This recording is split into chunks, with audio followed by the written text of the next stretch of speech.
I don't know. All right, I hit record. We're gonna go ahead and get started. Hopefully, you all Might have to turn your video off. Okay. Turn mine off. Here, I'll stop That's mine fine. too. I don't know if that. Yeah. All right. So can you see my screen okay there? Your screen, and I can hear you, and that's better. So maybe the video. Good. Okay. Well, all right. So we've already gone over some of the slides here. Ms. Nolan went over with us. Slide here, kind of where we pick up from where she left off. All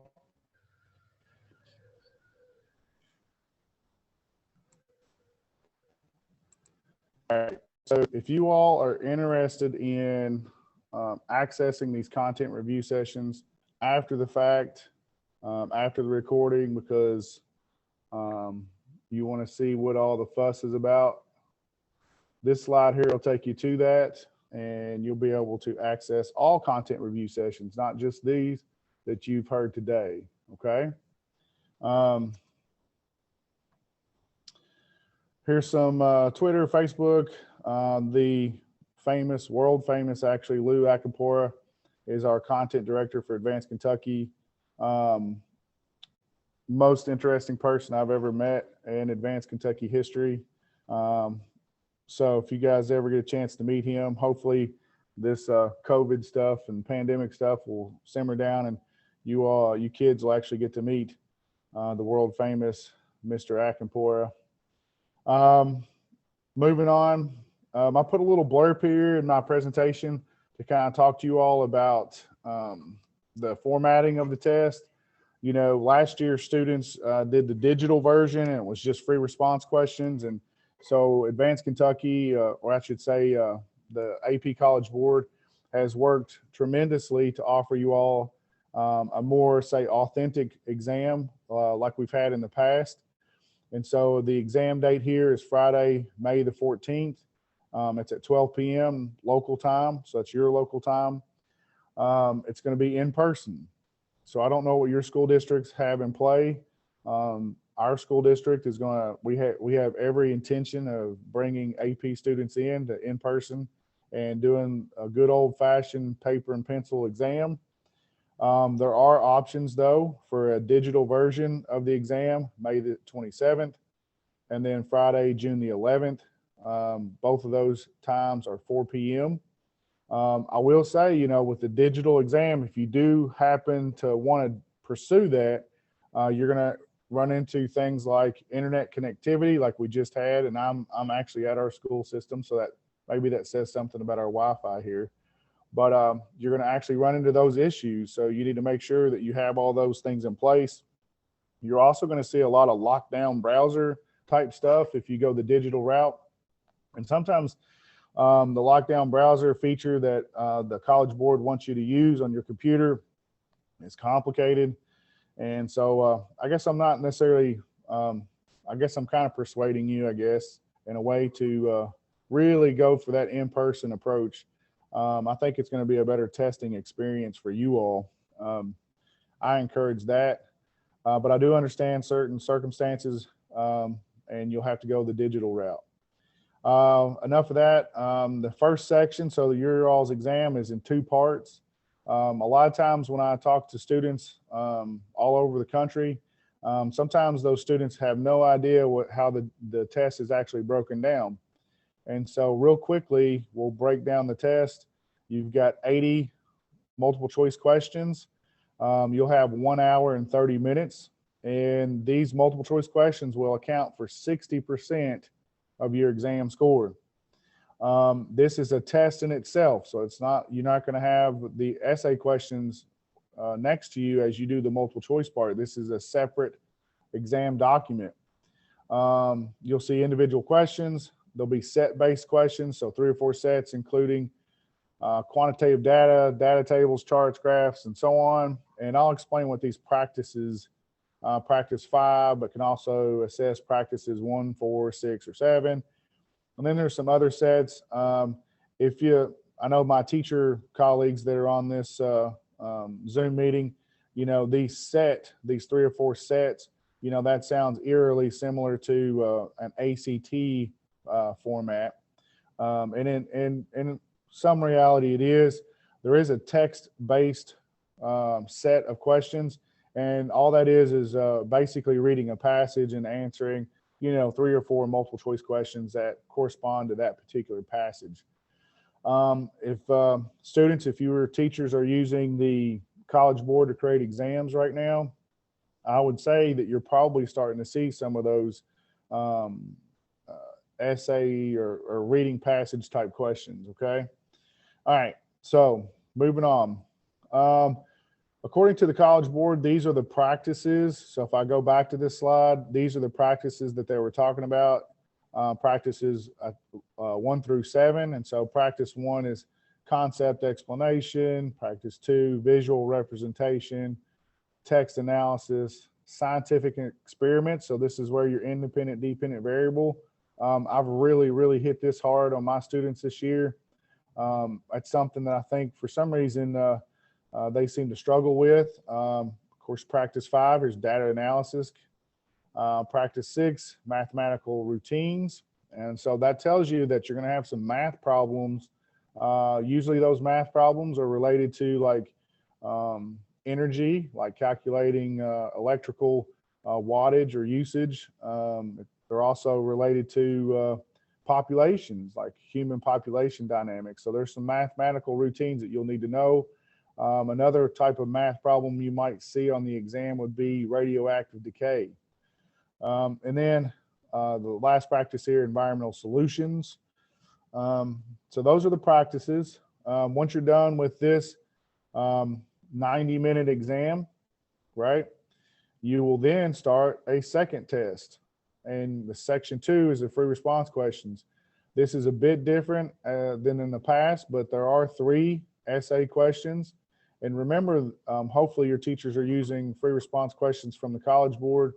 You'll see that kind of scaffolding or bulleted approach where you'll see, like, say, question 1 has sections A, B, C, and D, or E. It may have 5 sections or more. And each section or each question is going to have various section questions, mini questions, and they all build on each other. Long story here, 1 hour, 10 minutes, 40% of your exam score are your essay questions. Okay. That 1 hour and 10 minutes kind of breaks down to about 22 minutes per essay question. And so you don't have a whole lot of time. A couple of things I would suggest to you, students: you do not have to do these essay questions in the order that they're given. So if you feel like you've read the first essay question and it's, seems really complicated, I 100% suggest to you to move on to the next question. I promise you that at least one of those questions, you will know more than you need to know to answer it. And you will be able to kill it in probably 5 or 6 minutes, and you'll bank some of that time to put on the more complicated questions. Be prepared to design an experiment. That's been pushed really hard the last 2 years. And hopefully your mock exam or mock free response questions that we've done, I know a lot of them have had this design, experimental design type undertone to it. Okay. There's a note here on the digital exam. Students will answer free response questions with a keyboard rather than by hand. I think that's pretty obvious. Questions requiring calculations will be written such that students can show their work via typing. No handwritten or photograph work will be required or accepted. And I know that's something that the College Board right now, when I use a free response question from there, they ask the students to do a file upload, and they're telling you here that that's not going to happen. You're going to be able to do it some way of typing. Okay. All right. So we're in Unit 5 here. This is land and water use. Sarah, I don't know if you see the chat there. If there's any questions, feel free to stop me at any time. Okay. Okay. I'll monitor the chat. So let's present and I'll chat away. Sure. All right. And yeah, Sarah, add to the chat as you want to, okay? If you know something or you got a better phrasing than I do. Okay, All will right. do. So during this virtual pandemic school year, I started to break down the units and I called them digging deeper. And so each week I would post a digging deeper. And so for unit 5, I posted, say, sections 5, 1, 2, 3, and maybe 4 and 5. I can't remember. I think it was just 3 sections, 1, 2, and 3. That was week 1, right, of unit 5. And so the first section of unit 5 talks about the tragedy of the commons. This is always going to be on the exam. It's it is what it is. There's some, when you're looking at the tragedy of the commons in terms of like trying to define it, it is when a resource is exploited. We think of Garrett Hardin. He writes an essay about the tragedy of the commons. And at the time he wrote the book or the essay, he was talking about rangelands. He was talking about open range and cows, and how ranchers would have to, herd these cows down to slaughterhouses, and they would stop to open range and allow the cows to feed or open graze. And he wrote the essay about how, if you're bringing your cows in and you're 4 or 5 days late, there's no grass because all the cattle ranchers before you have overeaten the pastures. And so if you're a rancher and you're 4 or 5 days late, and you have to take your cows through here and they need to eat, there's nothing to eat. So the cows were dying before they even made it to the slaughterhouse. And so Garrett Hardin brought this to attention during that time period and wrote the essay, Tragedy of the Commons. If we fast forward to today, our tragedy of the commons, we're looking more so towards things that no one owns. And so, the oceans are a really good example of a global common that, who actually owns the ocean? And it's hard to pinpoint that, right? And so that means that if no one owns it, then it's open for exploitation, right?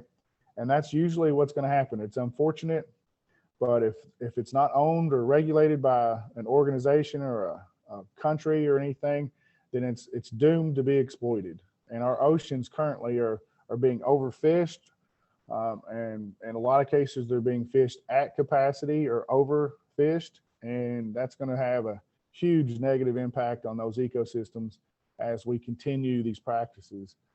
Another global common that you'll need to or be able to refer to that happens to be our atmosphere.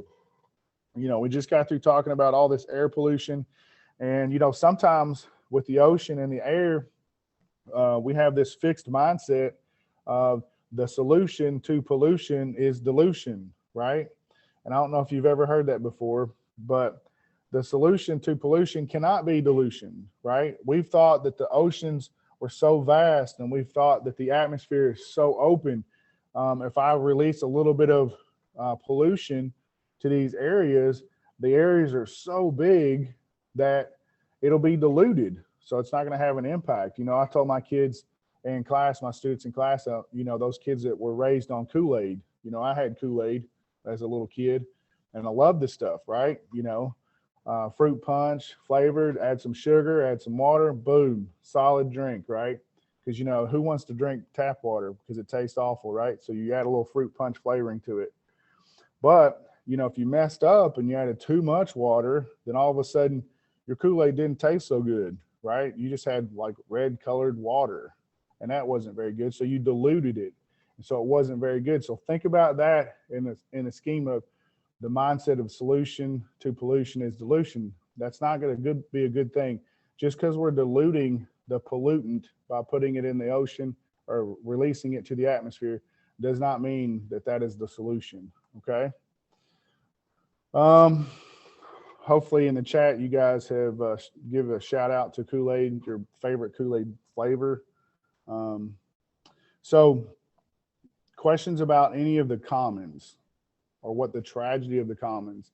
In a perfect world, we would have had the goldfish lab in class, and you guys would all have straws, and you would be trying to fish for these little goldfish and fighting your classmates. But that definitely didn't happen for me this year. All right.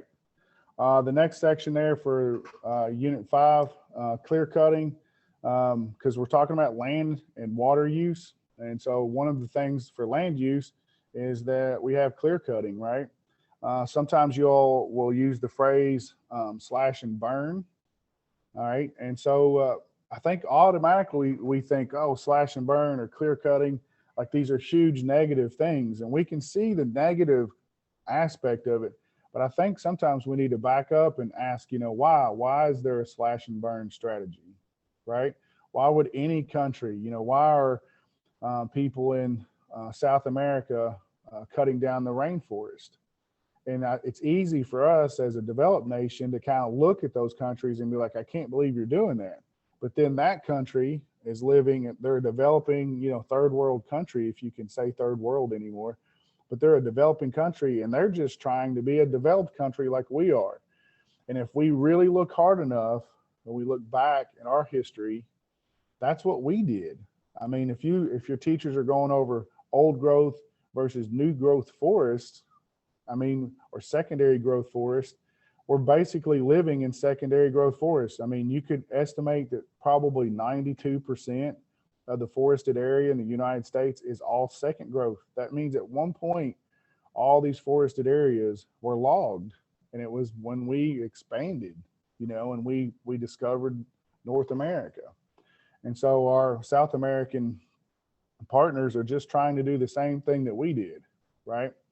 So we have to be careful when we, say pass judgment on them for, they're depleting the rainforest or deforestation. Another thing to bring up slash and burn, a lot of these countries that are doing practices like that are trying to create agriculture. They're trying to take a forested area and they're trying to convert it over to livestock. And of course, livestock feeds people, cows feed people.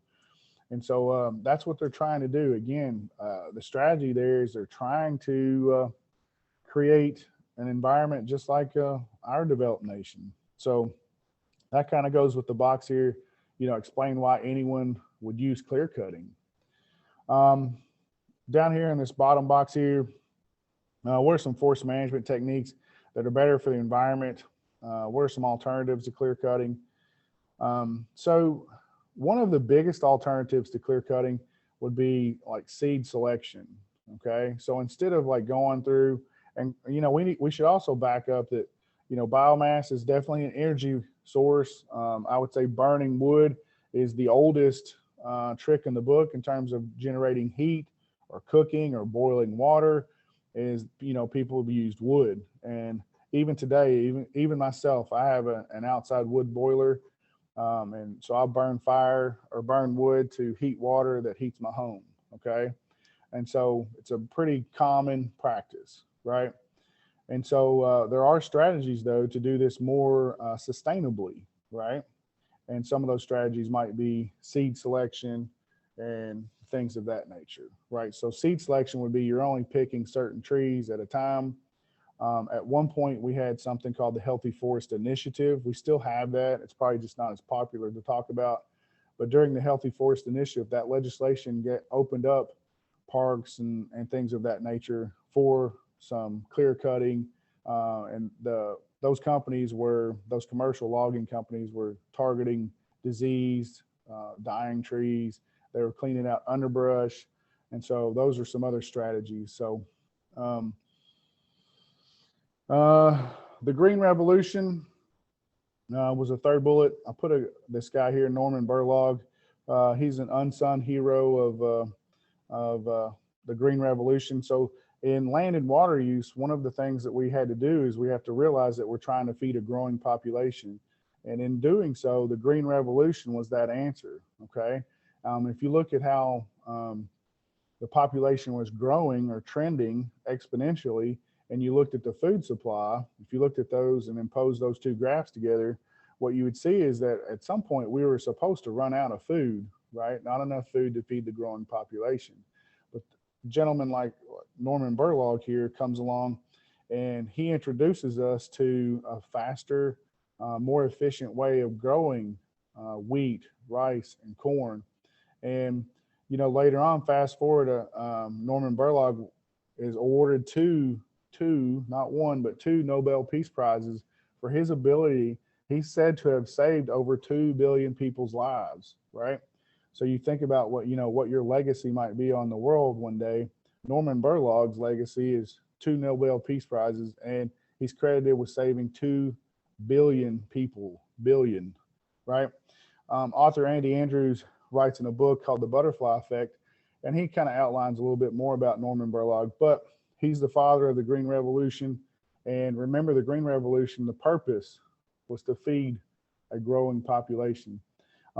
Throughout the Green Revolution, we get this kind of GMO undertone, right? And hopefully in the chat there, our students here can tell us what GMO stands for.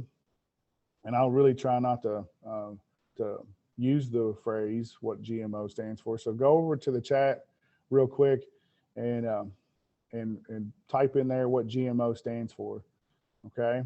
And make a note when you get a chance. Look up Andy Andrews and his butterfly effect, right? So statements about GMOs that are positive. One of those is sustainability. Using GMOs allows us to be sustainable. And if you're trying to feed a growing population, that's a big thing. GMOs give us tolerant plants. So maybe either the plant becomes more water tolerant or more salt tolerant. And so if it's a salt tolerant plant, then that means I could plant that around the coastline, right? And so then maybe I could do some agriculture and soil that are a little bit saltier. Or maybe it's a pesticide. Maybe it's something called BT corn. BT corn is where they laced the bacteria Bacillus thuringiensis, and they took the DNA of that bacteria and they put it in the corn's DNA. And then all of a sudden we were using less pesticides on corn because it had the BT gene in it, okay? Sarah, they typed anything about GMOs? Yes, they are all correct. Genetically modified organisms. I got a few answers there. So good. Good All job. Right, good. Sometimes I feel like I'm talking to this little dot on my computer, and there's no reciprocation here. Yep. So they got it. All right, good. And so some negative statements about GMOs. I mean, a lot of students sometimes think about, you know, Frankenstein type foods. You know, the reality is that we don't know. I think we're playing an experiment with our digestive system, and we're not really sure what the impact is going to be. I think in my years of teaching, I'm probably seeing more and more individuals, say, diagnosed with some overactive gallbladders or things like that. And so, you know, people are having their gallbladder removed. Maybe that's a response to GMOs, right? I don't know. I don't know what the long-term effects, but that's typically the negative with GMOs is the experimental component. You know, what impact will this genetically modified organism have on my body over time?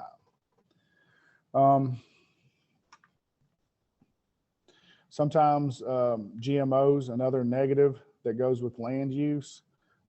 They do typically, if you can grow something somewhere, because it's a GMO now, it requires more input, and inputs would be more tractors or more irrigation or more processing, all right, in order to get the product, because now you're growing, say, a GMO corn, I can grow maybe 3 or 4 times in one season. And then I can harvest that 3 or 4 times. And so that's kind of, and sometimes that ties back into stripping the soil of nutrients, because now I'm growing this GMO crop so frequently, more frequently than I can realistically. So it requires more fertilizer input and potentially pesticides if it's not a pesticide GMO. Okay. All right. Hopefully that clears up that one. We stretch on in here, and I'm not going to be able to go over all the sections of this particular unit. I'm hoping that you guys did a file, make a copy. some of my colleagues here, hopefully you all did a file, make a copy, and you all are having, maybe you can use this with your kids in terms of review for Unit 5. But impacts of agricultural practices and irrigation. When in doubt, drip irrigation is the most efficient way to irrigate crops, okay? Think of drip irrigation as kind of a wicking component. So that means as the soil dries out, it wicks more water. So there's a drip irrigation where practices like just spraying water, there's a percentage of that water that never reaches the crop. There's a percentage of that water that evaporates before it ever reaches the crop. And so we've found that those other traditional irrigation methods typically have a 40 to 20% loss in water. And if freshwater, hopefully in one of your units, your teachers have told you that freshwater it's the blue gold of the world, right? Fresh water is. And I just watched a cartoon with my son the other day called Rango, and in the little cartoon, the little lizard, if you control the water, you control the people, right? And so hopefully maybe you'll get on Netflix and watch that. But drip irrigation, that's the big one, okay? Monocultures, that is an agricultural practice that's really popular nowadays. A monoculture is growing one crop really, really well, okay? So, one of the positives from a farmer's perspective, the farmer doesn't have to have multiple talents, right? The farmer doesn't have to have multiple tractors, multiple employees. The farmer just has one thing. Let's say they grow corn and they grow it really, really well. And then, of course, our government subsidizes the corn to make it affordable for the consumer. And so monocultures are born, right? The negative aspect, though, is monocultures kind of limit the gene pool, right? If you're just growing one version of a corn, then the nutrients kind of gets depleted over time, okay? Not to mention monocultures decrease biodiversity, right? I saw one statistic that said, at one point we had 9 different genetic variations of corn, but today we only use 3, right? So that genetic biodiversity loss is what it is. And then you think of something like soybean, 92% of soybean is considered genetically modified. So, what impact is that going to have, right? And that's all due to encouraging farmers to become monoculture farmers, right? One modern agricultural practice. And this one here, I had the students talk about crop rotation, okay, cover crops, things like that. Those are modern agricultural practices. They may not seem modern to you. I live in an extremely rural school district. A lot of my kids, their parents are farmers or they farm part-time. And so when I mention things like crop rotation or cover crops, my students know exactly what I'm talking about. So I'm not really sure what your situation is, but crop rotation is really simple. You grow corn on one field and say you grow soybean on the other field. And then after that season, you switch fields and the soybean goes to where the corn was and the corn goes back to where the soybean. And soybean's one of those really cool ones because they have that symbiotic relationship with rhizobium and the root nodules because they're a legume, right? And then so they'll fix nitrogen back to the soil. And corn, unfortunately, uses quite a bit of nitrogen. And so what you have there is you have a win-win because I can harvest soybean and soybean is putting nitrogen back in the soil. I can harvest corn and then I can rotate those crops. And I'm never going to have to really maybe depend on artificial fertilizers like nitrogen because my soybean is putting it back in the soil. Moving right along, soil salinization, desertification, saltwater intrusion, all these are related to irrigation. I'll take a second here and talk more about saltwater intrusion, okay? When we deplete groundwater, right, especially along the coastline, we create the ability for salt water to intrude up into the soil and replace the fresh water that we removed, And so salt water, and plants, hopefully you realize, especially with that pH segment there with our acid precipitation that Miss Nolan was talking about, you change the pH and plants will die, right? Well, I'll tell you another way to make plants die. You add salt water, right? And so saltwater intrusion can have a huge impact on groundwater and ground soil, and really have a big impact on agriculture. Okay. With that salt, we see the word salinization in this one, and that's salt again. And so what happens in salinization is the farmer over irrigates in an arid region, the water evaporates, and when water evaporates, salt's left behind. I challenge you over the weekend here, put a cup of salt water in your room and let the water evaporate, and what's going to be left behind is a big old cup of salt crystals. Okay. And so that's what happens here with soil salinization, is that over irrigation in those dry areas, the water wicks up the salt from the earth, the water evaporates, and the salt's left behind. And so over time, the salt will accumulate, and then it'll have a negative impact on our plants. Okay. All right. In the chat room there, give me like a thumbs up or good, too much, slow down, speed up. I need to take a break. Let me know how you're doing there, because Unit 5 is a big one, and I really wasn't sure how to attack Unit 5 other than to give you something that you can quiz yourself on later on. Hopefully, maybe you'll watch this recording and fill out your version of this slide deck, and you'll have something kind of like almost like flashcards almost, if you were to print them out and cut them up. They're all saying they're good. So they must have had this in class, and it's a good review. You're good to go. All right, awesome. So 5.6, that section there in Unit 5 talks about pest control methods. I put in I like to throw in legislation here and there, because where does legislation ever fit in truly as a teacher? I don't know. But this particular legislation has nothing to do with soccer, but it reminds me of, for some reason, I think of FIFA when I see this one, but it's FIFRA. But this is the Federal Insecticide, Fungicide, Rodenticide Act. Okay. And so FIFRA was our first version, or I wouldn't say the first version, but it is a version of a cradle to grave legislation.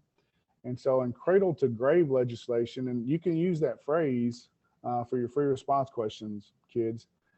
Cradle to grave means that companies that do insecticides, fungicides, rodent, pest control, pesticide stuff, they have to put in the tiny print, it's always super tiny, but in the tiny print, they have to put how the product was made, what is contained in the product, and how to dispose properly of the product, right? And so that's what a FIFRA Act is, okay? It's cradle to grave legislation. And in this case, insecticide, fungicide, rodenticide, it specifically targets those versions of pesticides, okay? We have here two big words that are huge in pesticide talk, and that's the bioaccumulation versus the biomagnification. I'm going to come back to that one, because I see hopefully your eyes are drawn to this three-letter thing here of DDT, okay? But I'm getting to that. We get the pesticide treadmill as a big term when you're talking about pest control. And pesticide treadmill, I love to use Germ-X as my example, right? And I'm looking at this Germ-X bottle, and it says it kills 99.9% of all germs, right? And so I put that on there, but as a scientist, as a biologist, I think, why doesn't it kill 100% of these germs? And I automatically think, well, maybe the Germ-X didn't touch that germ. I just missed it, right, when I was applying the Germ-X to my hands. Or what if the germ is immune? It's not affected by the Germ-X. And so that means the Germ-X was not 100%, so 0.1% of the germs are immune or have some sort of antibodies to this particular Germ-X. And those are the ones that are reproducing. So that means that the next version of Germ-X is going to have to be just a bit different if it wants to continue to be effective, right? So the pesticide treadmill is the simple idea of, you're walking on a treadmill, you apply the pesticide, but that there's a percentage of those pests that it does not kill or does not affect. And those then reproduce and those genes are passed on. And so then at some point my pesticide becomes irrelevant. It no longer works. So I have to get a different pesticide and I'm still on this treadmill and I can't get off of it because I've already kickstarted the process of the treadmill. Okay. Hopefully that was a good explanation for that one. Then we move on here with pest control. You've got to remember this lady here, Rachel Carson. She writes a book called Silent Spring, but in there, she really identifies this pesticide of DDT. Now, I have read most of the book in the 12 years I've taught apes, but I've never read it cover to cover. I typically fall asleep 10 or 15 pages into it. It's pretty tough read. The first chapter is really good, but after that, it gets kind of really super scientific and it's hard to read. But she outlines probably 300 pesticides that she thinks should be banned in her book. But really, the government just kind of walks away and they target this one, DDT. And so then, and talking about DDT, which is banned in the United States, we go back to these terms bioaccumulation versus biomagnification, okay? And so what we noticed about DDT is that it began to accumulate. And so as farmers would spray DDT over their crops, the rain would come and the rain would dissolve the excess DDT that wasn't taken up by the plants, and it would end up in the waterways. And DDT didn't affect fish, but it was absorbed through the fish's skin and accumulated in the fish. And then we noticed the predators. So now we're going up that trophic pyramid, right? And we're starting to see the accumulation because, the next level consumer has to consume, if only 10% of the energy is available at each trophic level, that next level consumer is going to have to consume more in order to meet their energy needs. And so what we saw, one of those top predators, our bald eagle was one of them. We saw it was consuming so many fish in order to meet its energy needs, but it was also consuming DDT. And then DDT started to accumulate within the bald eagle. But still, where's the problem? Well, in the bald eagle, all of a sudden, DDT magnified itself. So in other words, accumulation would be the process of the buildup process. And in this place, bioaccumulation doesn't necessarily mean a negative thing. It just means something's building up in your system. It becomes a negative thing when it manifests itself. It's magnified. So this little bitty molecule of DDT accumulated in the fish ecosystem. The bald eagle consumed fish at such a rate that it accumulated in the bald eagle and then magnified and had a negative impact on the bald eagle population, okay? By affecting the reproductive strategies for the bald eagle. Typically the eggshell being really thin or breaking, or in a lot of cases, the female bald eagle was unable to produce eggs. And that's what we also saw in the American alligator. We saw DDT begin to accumulate in the American alligator, and then the biomagnification of DDT impacted the endocrine system and the reproductive system of the American alligator. So these apex or top level consumers were being hit pretty hard with DDT, okay? All right. Meat production. I hope you guys like eating steak. If you don't, it's okay. I do enjoy eating steak. Why is meat production so bad for the environment? Was two reasons. Meat production, hopefully maybe your teacher has asked you to do a water footprint calculator, right? And if you Google water footprint calculator, you might find something about meat production. Long story short, in order to get an edible pound of meat, it requires an absorbent amount of water, some 17 liters of water, right, to get this 1 pound of edible beef. Okay. And so that's a lot of water. That's a lot of fresh water, right?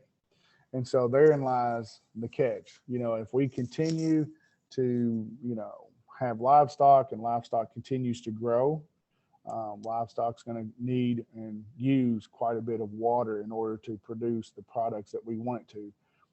Additionally, the more livestock that we have, the more land we're going to need in order for those organisms to graze and feed properly. And we just don't have, I don't know that we have the land to give up towards, letting more and more cows roam. Okay. So those are some negative things. Cows are the king of methane.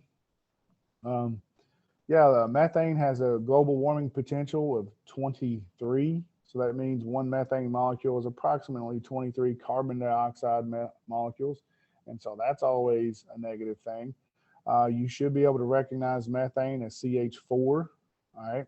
And it does, that CH4 and that methane, that does make up a huge percentage, 80% of our natural gas in terms of fossil fuel resources. So methane kind of shows itself in a lot of different areas of environmental science. It can be an air pollutant, right? Because it has the greenhouse gas properties. But the biggest thing we're probably looking at here in terms of meat production is that we do get quite a bit of methane from cows, okay? I put here, research your favorite type of meat. You can get, how many liters does it take in order to do that? That was something fun for the kids. But I love eating steak. It says, but can you explain using the trophic pyramid why people would consider not eating meat? So let's say, what are the, the energy purposes for anyone that would not, could you make an energy argument as to why you wouldn't eat steak or meat and you would eat much lower on the pyramid, right? So go to the chat room, type in there, using the trophic pyramid, why would anyone even consider eating much lower on the pyramid as opposed to eating at the primary consumer level? We're eating the cow, right? We're eating at the primary consumer level. So we're secondary consumers eating primary consumers, and primary consumers are eating producers. Gives me a second to take a drink.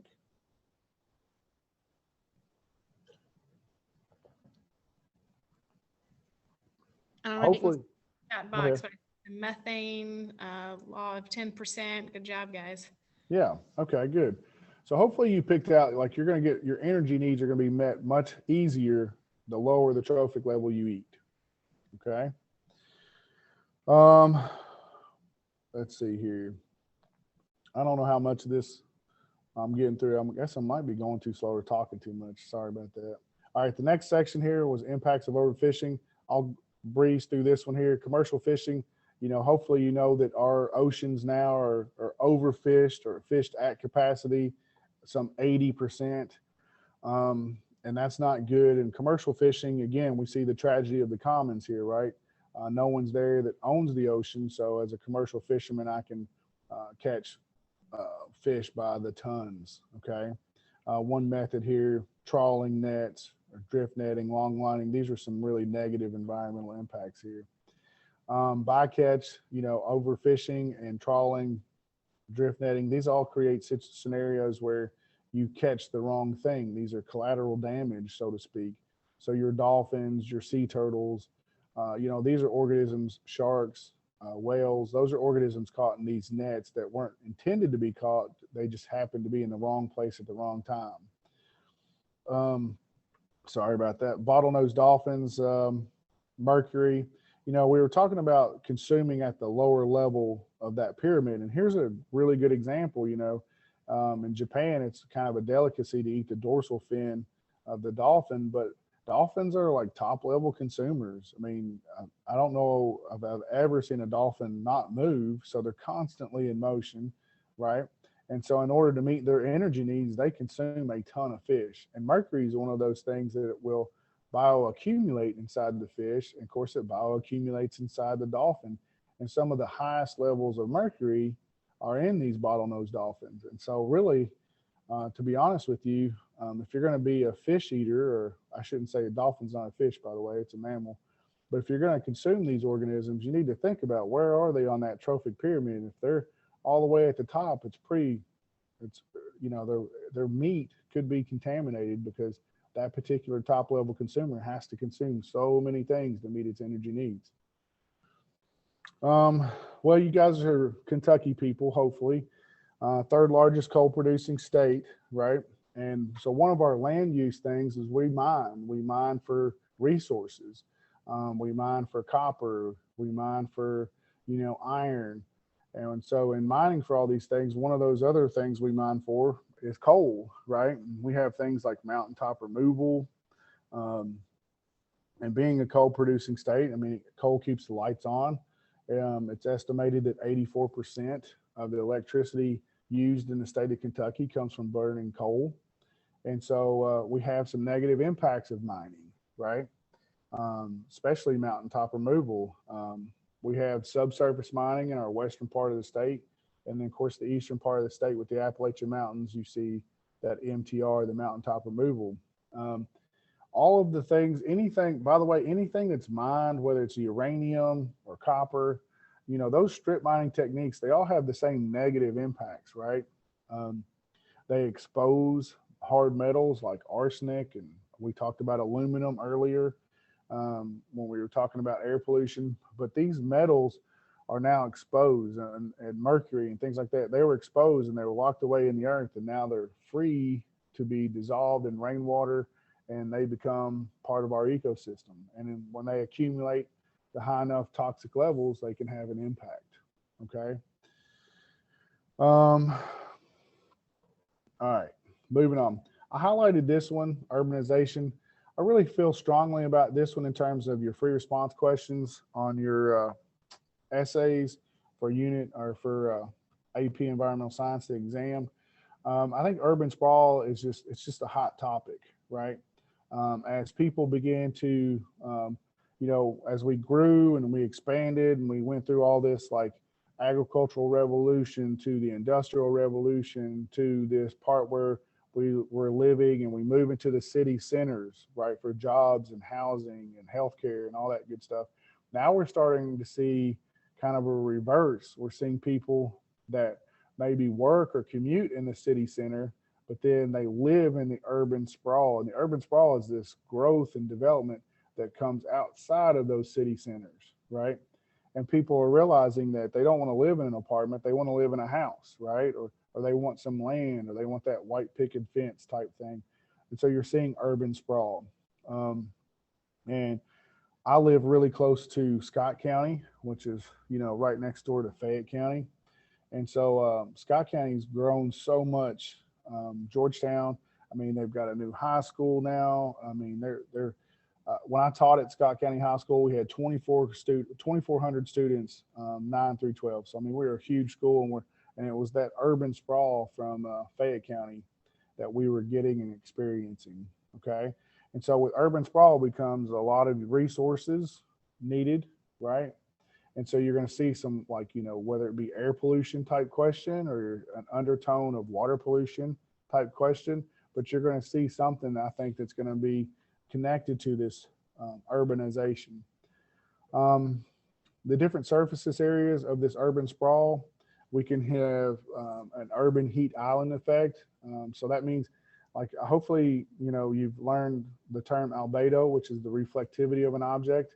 And typically these urban areas, there's a lot of asphalt, there's a lot of rooftops, there's a lot of driveways, there's a lot of sidewalks, and all those things absorb sunlight differently than, say, grass, right?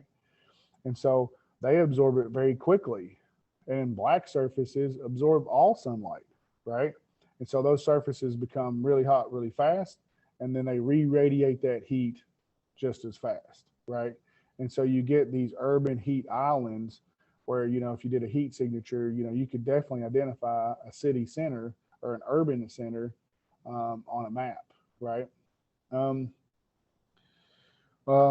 tied in here the landfills, as we increase our urbanization and urban sprawl, we're going to continue to see, what do we do with the waste that these people are producing or the humans are producing, and that's going to lead to landfills.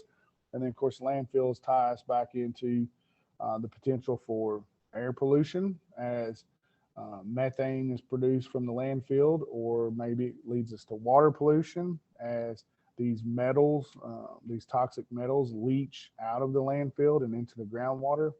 I mean, there's a lot of connections there. Not to mention landfills require a lot of space, and someone's have to give up that land in order to provide for a landfill. Increased urban centers and subdivisions can lead to an increase in impervious surfaces. So when I talked about albedo, I was mentioning the rooftops, the sidewalks, driveways, the asphalt subdivisions. These are all impermeable surfaces. And so that means when water hits them, water becomes surface runoff immediately. And so you think about a parking lot that has like a Walmart in this urban center, the community is built around the Walmart. The Walmart's parking lot is going to have a lot of non-spill oil. And then rain's going to come and rain's going to wash that non-spill oil. And I say non-spill oil, we're talking about leaking oil from engines, right? And that non-spill oil then can wash into our waterways and have a huge impact. Maybe it'll even cause eutrophication in the waterways, okay? Let's see, I'm getting close to my time limit here, but we have ecological footprints. You guys can actually get online and do an ecological footprint calculator, but that was a topic or section in chapter or unit 5. You see the word sustainable, sustainability, sustainable agriculture. Again, what I found in unit 5 is that there's some of these sections will go back and they can easily tie in with something we've already talked about. I see this phrase here, maximum sustainable yield. That is a practice that we used in commercial fishing. Take the maximum, right? And then the maximum you can, so that that particular organism can replace itself. And what we found out is that you can't do maximum sustainable yield because we're not the only ones consuming the fish, right? If you look at the cod fishing industry, they did maximum sustainable yield. And what they found is that they were still taking too many because the environmental conditions changed. Other predators were eating the codfish.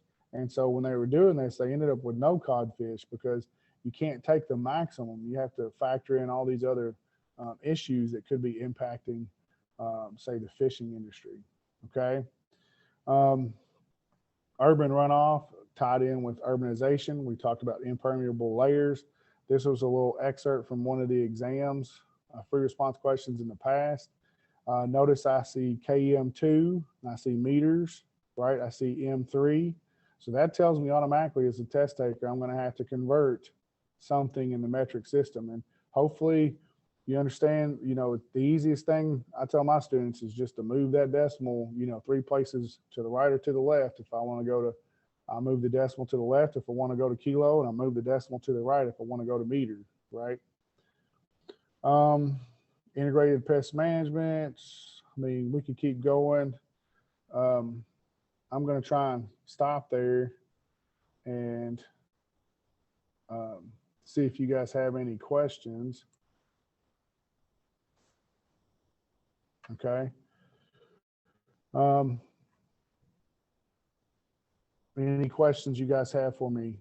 Hopefully you have that document now and you can use it. Teachers, you all can use it as a review, and then maybe play this video back or link it with your document. Kids, students, do you all have questions?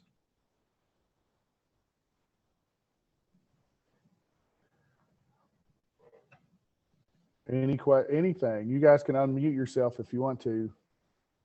It's okay. Guys, throw it out in the chat box if you have any questions. We're still here to help you. So Sure. I'll give my my emails on the end of that Google slide. Feel free to email me if you have questions. To my colleagues, I also created Google Forms for each one of these with multiple choice questions. So you want something like that, let me know. And I want to commend the students for being here because, excuse me, I know we're all zoomed out. So great job showing up, guys, and putting in the time and effort. Yes, you guys were great. Thank you guys.